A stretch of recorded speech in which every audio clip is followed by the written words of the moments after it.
écoutez, l'islamisme se répand et c'est leur projet. Et ça n'est pas du folklore.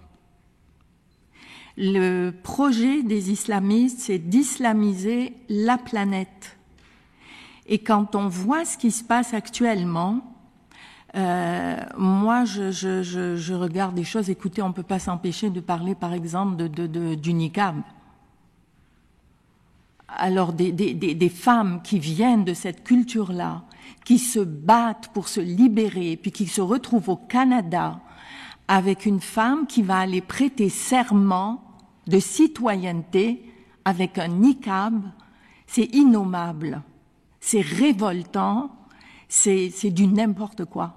On est en colère. Et c'est un euphémisme.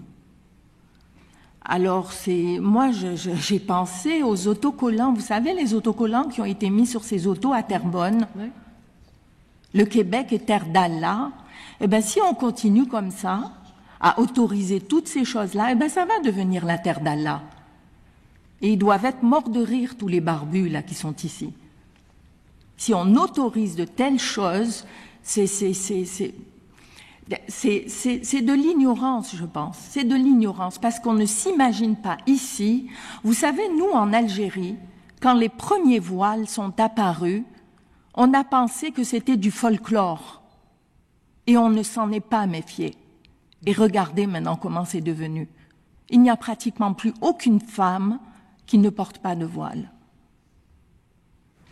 Alors les mosquées, bien sûr, c'est le principal lieu de propagation de l'islamisme et de la radicalisation.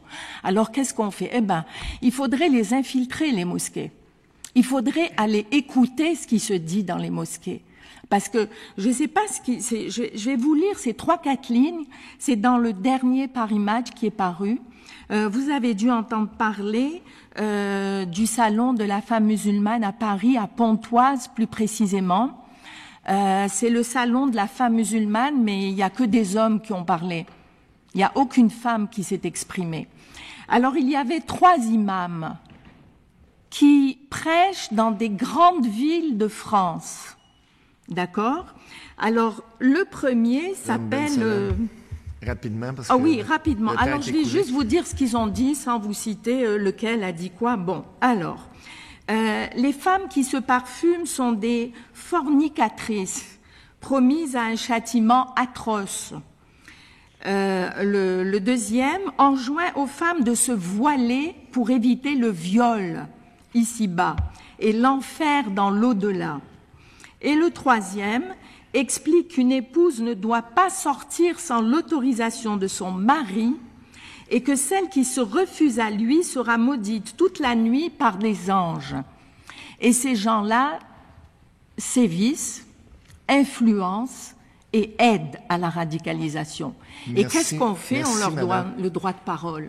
Merci, Madame Bensalem. Je m'excuse. Il y a de plaisir, ça va. Il y en a tellement à Madame dire. la là, députée de Sainte-Marie-Saint-Jacques.